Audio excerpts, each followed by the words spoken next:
Halal and Jhatka are two different types of meat classified not on the basis of the type of animal but rather on the way the animal is cut. Let's talk about halal meat first.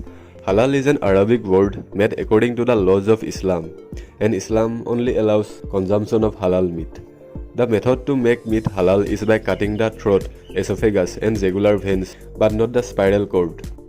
The animal must be fit and healthy and must breathe till the last drop of blood flows out of the body. And all this must be done according to the process instructed on the Holy Book by a Muslim man only. Muslims only eat halal certified food, which one must have seen in various restaurants, stores, etc.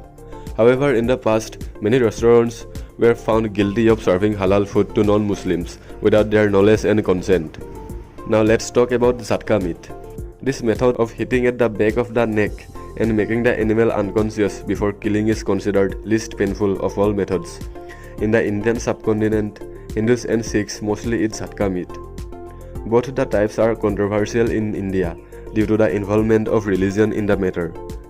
One who practices Islam doesn't eat Jhatka meat even if no religious ritual or practice is involved in the process, whereas a non-Muslim would likely not eat because of the religious process involved in it. As a result, now both the types are found on separate stores in the market. Sometimes one can also find halal certification in cosmetics. In Islamic world, even if the lipstick is made using any animal skin or flesh, it is considered haram.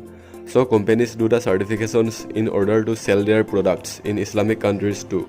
And since 24% of world population is Muslim, it becomes one prime business requirement to get halal certified in especially Islamic world. According to reports, halal constitutes about 19% of global food market, which will grow to about 739 billion USD by 2025. But wait, that's not all. After halal food and cosmetics, there is halal tourism too. These are places where alcohol is strictly forbidden and only halal certified food is served. And last but not least, do subscribe to the YouTube channel for more contents like this.